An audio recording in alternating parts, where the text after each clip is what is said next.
Welcome to Kent Hance, the best storyteller in Texas podcast. We're glad that you're here, and we encourage you to go back and listen to some of our past episodes. And I'd like to tell everybody to go listen to the interview you did with Jody Arrington. You made a really interesting point about the two biggest tax cuts in the history of the world.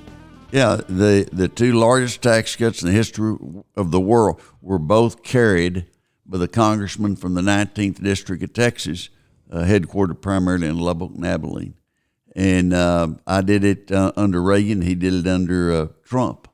And so that's a little claim to fame for West Texas area. Yeah. That the top two in the history of the world that came from Lubbock, Texas. It's interesting, too, now, if you go back now that the big, beautiful bill has passed, to go back and listen to what he was saying before it was voted on and what he was trying to do.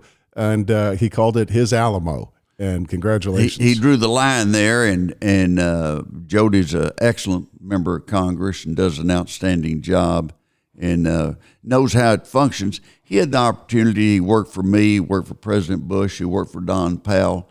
Don was head of FDIC and then took over FEMA when the Hurricane Katrina happened down in New Orleans. And Don's an accomplished banker and everything.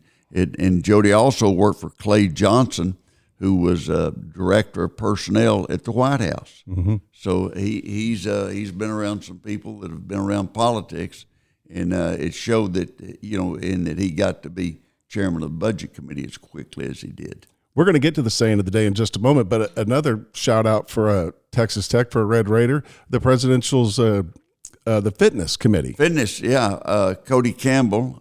Cody grew up in Canyon, Texas. He and his business partner, John Sellers, they have a company called Double Eagle.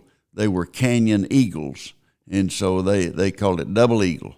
And they have been very successful, been generous to Texas Tech and many other organizations, and are two guys that are good friends of mine, and they have not lost sight of who they are just because they've made a bunch of money. They've been fortunate, and they've been generous. And they're going to see that our kids get fit. That's right, and I was glad to see the president reinstated that because so many kids in this day and time, they sit around and play video games. Mm-hmm. And if you're not careful, you can get hooked on that, and you don't get any exercise, and you do not get to develop your people skills. And that's something that is going to be needed throughout your life. I remember as a kid, it was important to get that certificate that said you had passed the presidential fitness requirements. Presidential fitness test. Yes, and right. that you'd passed it, and that was important. It was. I'm glad it's coming back. But what's your saying of the day today? Saying of the day comes from Coach Darrell Royal when he said, "There's never been a horse that can't be rode. There's never been a cowboy that can't be throwed.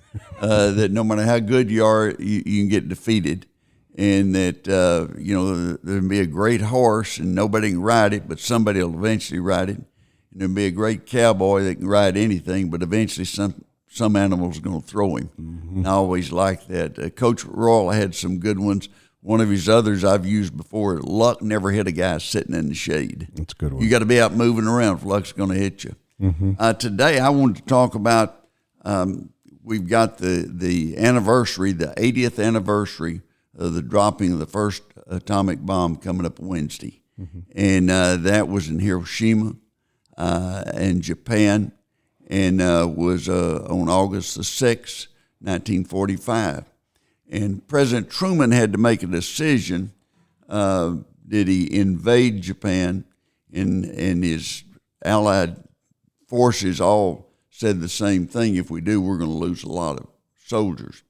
And the war, in 1945, we had lost a lot of troops. In December of 44, we'd lost the most at that time, 88,000 troops. American young boys got killed in December of 44. That was during the Battle of the Bulge. That's when we were doing everything possible. And I think if had there been TV at that time, there's probably wouldn't have finished that war. We'd had a stalemate or something. Because people just couldn't stomach what Vietnam. That's the TV killed that, mm-hmm. And so after the Potsdam meeting, where the allied were Soviet Union and United Kingdom, and it was Stalin and Churchill and Roosevelt had met at one time about what to do about Japan and Germany. And they'd been allies, and they could tell there was going to be some problems in Europe when the war was over, because the Soviet Union was going to try to claim more land than they actually had occupied, which is exactly what happened. And the result was East Germany and the Eastern Bloc countries were bottled up and did not have a democracy of any kind and lived under a dictatorship. So it was a tough situation. But going back to that, that the number of people that died, that you had the number in December of 44 was really big. 88,000. You just think about 88,000 young men between the ages of 18 and usually about 24, 25, that they're not coming back. And so the public was getting leery of the war. And I think Truman had, his decision, do we invade, which all the military people were saying, if we do, we're going to lose a lot of troops, or do we drop a bomb on them? And he made the decision. I still think it was a correct decision, and it ended the war.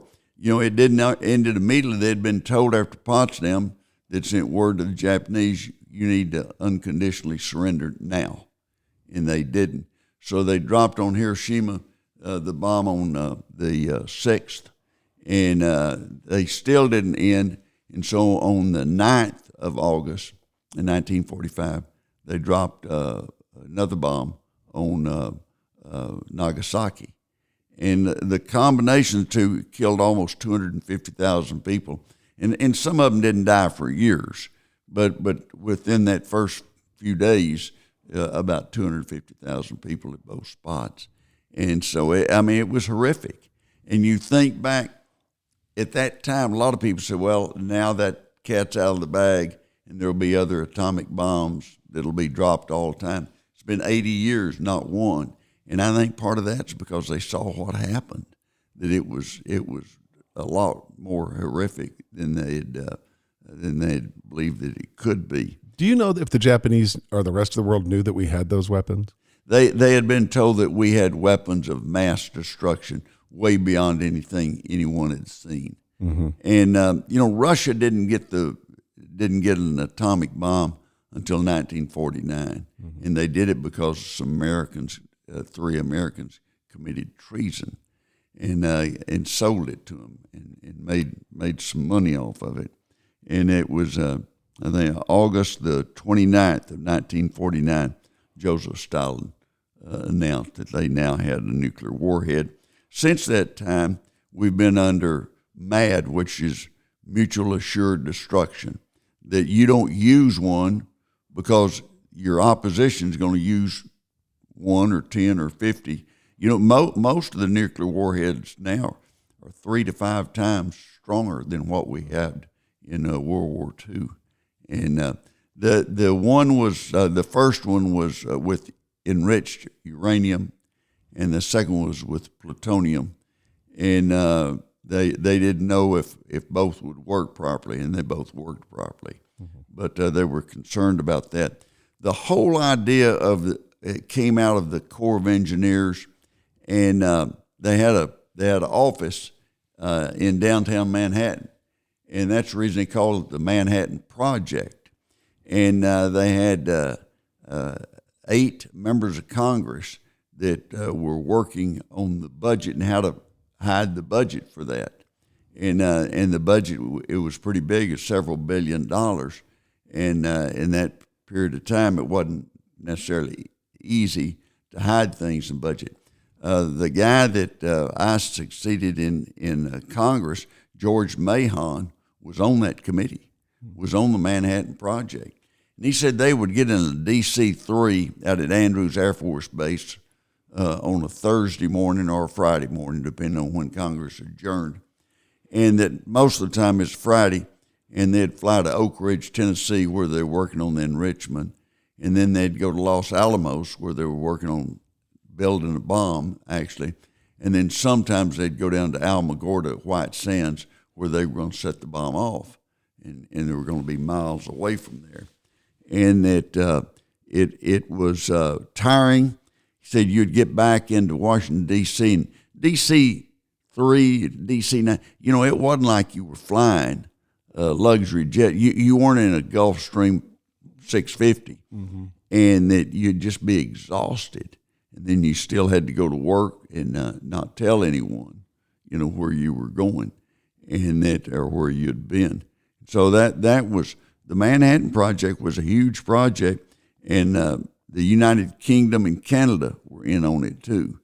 And they both had to agree to the dropping of the bomb, and the leaders of both those countries agreed with Truman, and Truman did it. Truman had to make some tough decisions. A lot of people say, well, he's not qualified. He just works selling men's clothes. He is a haberdasher and that didn't have that much experience.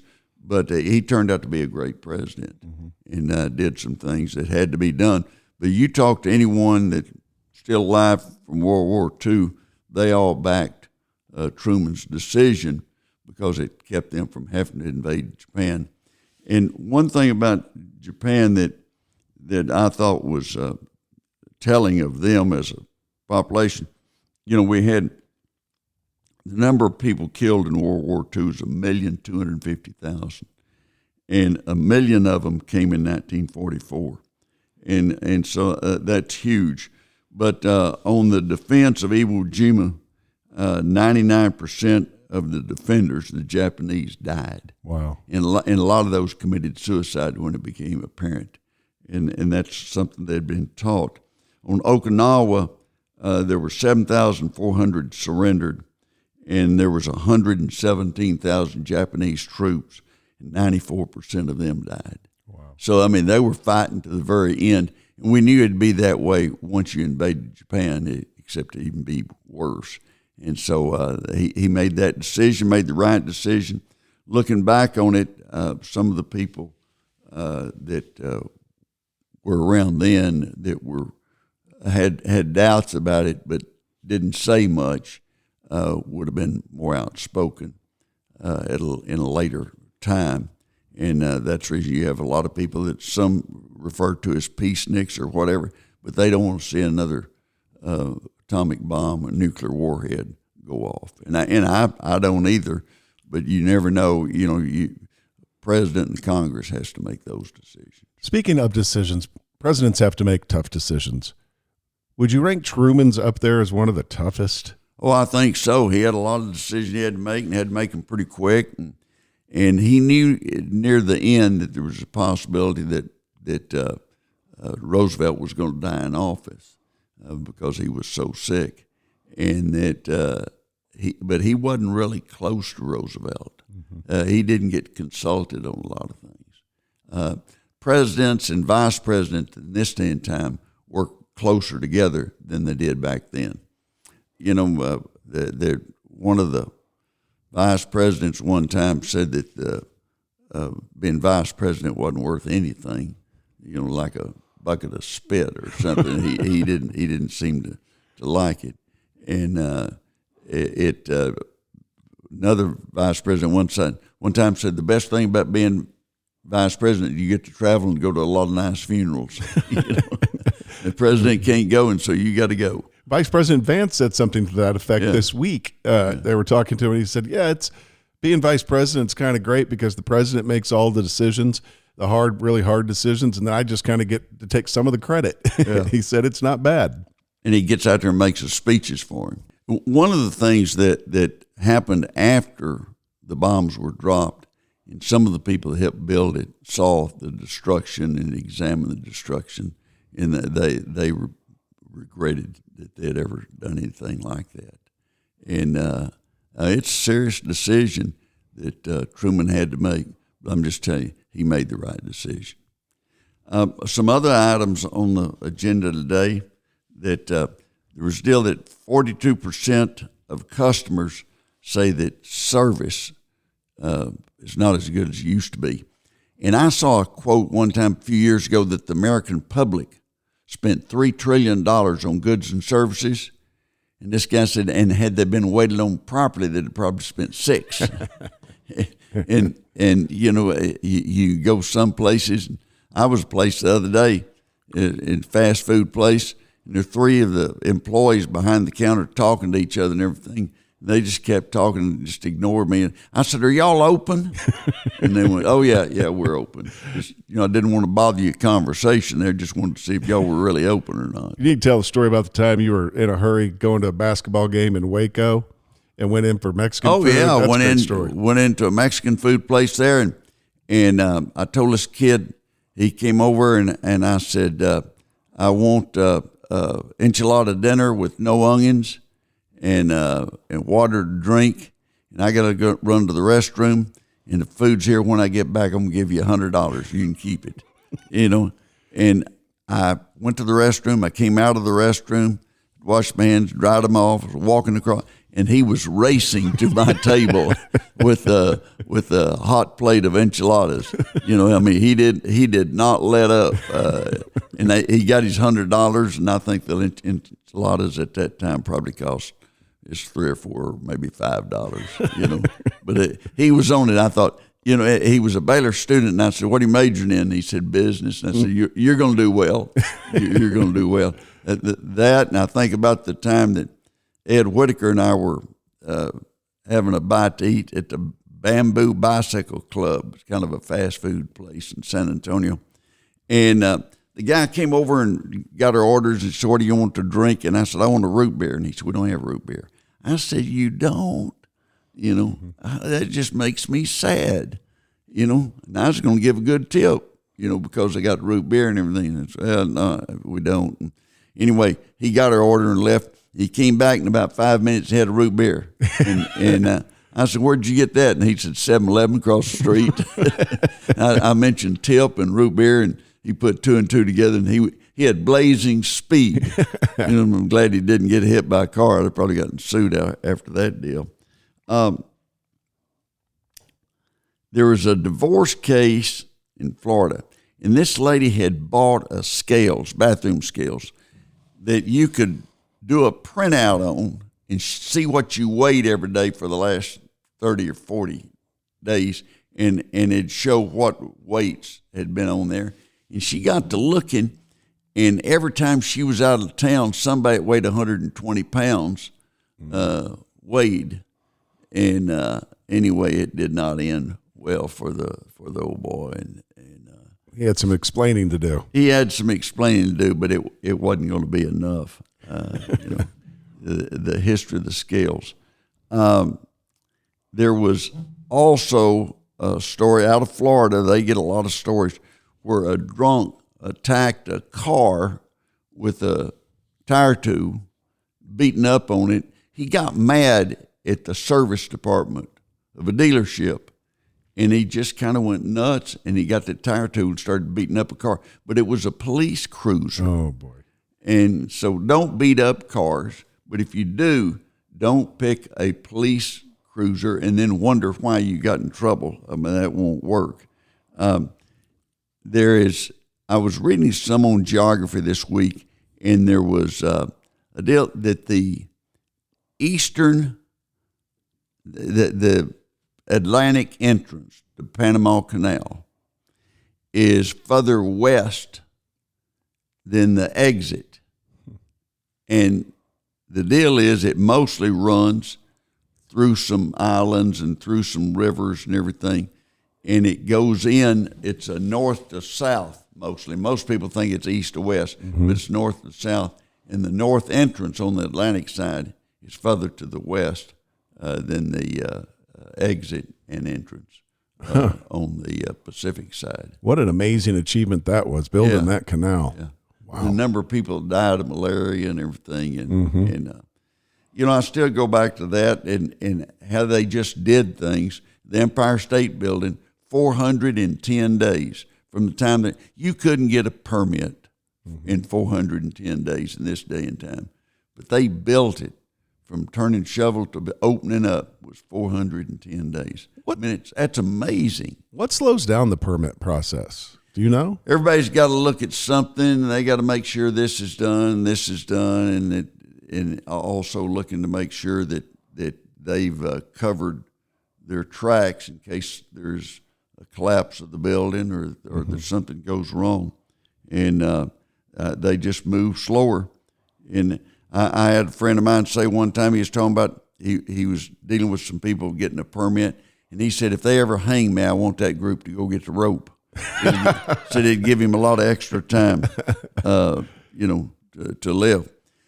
In Lima, Ohio, I had a woman had her car repossessed. She's a young lawyer, and it was over a credit rating or something, and they gave her the car, and they repossessed it within less than a month. And it made her mad. And, young lawyers got more time on their hands. And so she checked, and they were doing business under a certain business name, but had not filed properly for it. And so she went down and filed for the name they were using, and then wrote them a letter of cease and desist. It's my name, and I think she got a free car. That's clever. Or whatever. Oh yeah, be careful who you pick a fight with, and that stupid criminals this week. A guy robbed and got $4,000 Little League stand, and someone on a jury is going to have a kid that played on one of those Little League teams there. And so, if you're a criminal, don't be robbing anything. But Little League stand, there's going to be a lot of sympathy for the people that got robbed. And also this last week was the first time Australia got in the rocket business. Bezos is in the rocket business. Elon Musk is in the rocket business, and then all these countries. But their rocket, they shot the rocket off, and it lasted 14 seconds and blew up. And so they're reevaluating, but I don't know if they're going to stay in the rocket business or not.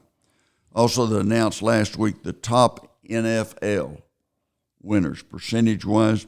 Number one was the Baltimore Ravens. They won 57.4% of their games. And number two were the Dallas Cowboys at 57.3%.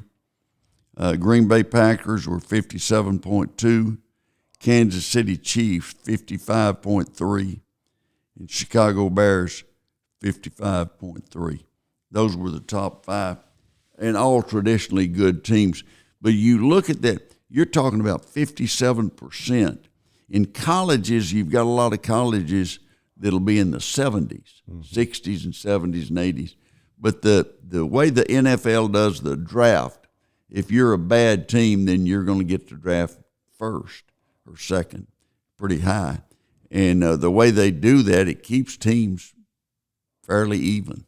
And you don't have somebody coming in and dominating for a long period of time. But those came out this week, and none of them surprised me. If you look at Baltimore a little, but Cowboys, Green Bay Packers, Kansas City Chiefs, Chicago Bears. Chicago Bears, Hallis family, they had for years. Mm-hmm. George Hallis was a general manager, the coach. He saw it going from just where they made money on ticket sales to television dominating the game and making every decision about whether you play on a Thursday night or you play on a Monday night before Thanksgiving and different things like that. But the TV has changed college and professional sports. And you look in college, you'll get 11 o'clock kickoff. So somebody in California can get up at 7 and watch a game, or 6 or even 8 o'clock. And then somebody in New York can still be watching the game that night at midnight or 2 in the morning. But football season's coming up, and I'm excited about it. But if you look at season coming up, there's going to be a lot of teams that'll be having those 11 o'clock games. And in early September, the worst games to have are 2 o'clock, 2, 3, 4 o'clock, because it's so hot. Yeah. And I always would say, we go to a Texas Tech Baylor game. They used to play early in September. It would just be so hot. You just couldn't believe it. And you'd be on the side looking into the sun.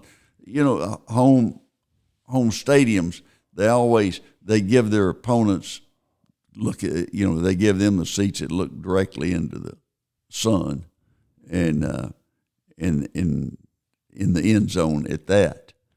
So in Nebraska, they've had that stadium forever, and they've added on to it every few years, for many years. And it seemed like to me that they had a bunch of dairy farmers get together once a year and say, "What should we do at the stadium? Let's put some more seats over here."